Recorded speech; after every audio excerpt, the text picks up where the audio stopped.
Page has a figure whose faces are all congruent and it has 8 vertices. Which shape does Page have? Our choices are A, triangular prism, B, rectangular prism, C, cube, or D, a square. Behind the shade, I have a picture of the different shapes. So I'm going to reveal what those shapes look like. And here we have a triangular prism. So let's take a look and count the vertices. And the vertices I count are just going to put dots on them. So here we have 1, 2, 3, 4, 5, and 6. Well, this says I have 8 vertices, so we can cross off the triangular prism. That doesn't fit the requirement, so it's not a triangular prism. Okay, let's take a look at the rectangular prism. Back here we got 1, 2, 3, 4, 5, 6, 7, and 8. So a rectangular prism does have 8. However, it also says all the faces are congruent. Okay, right there, all faces are congruent. Well, a triangular prism does not have all congruent faces, so we can cross that off. That leaves us with a cube.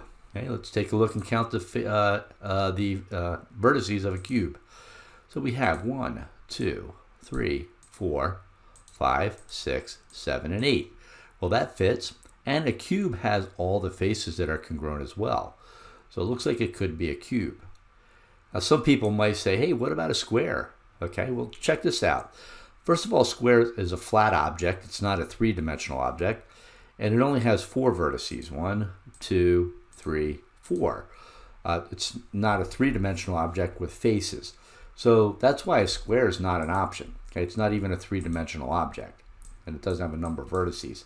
So it looks like we're left with answer choice C. I pull the slider out, and we do see the correct answer C. I'm not going to stop here, though. I want to go one step further and give you some bonus information. Because earlier we talked about a formula called Euler's formula, which says that the number of faces plus the number of vertices minus 2 is equal to the number of edges. Well, in a cube or a rectangular prism, they both have 6 faces and 8 vertices. So if I take 6 plus 8 minus 2, let's find out if that does indeed equal 12.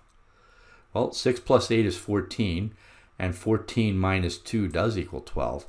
So Euler's formula does hold true for a rectangular prism and a cube. And as a matter of fact, Euler's formula is true for every three-dimensional object.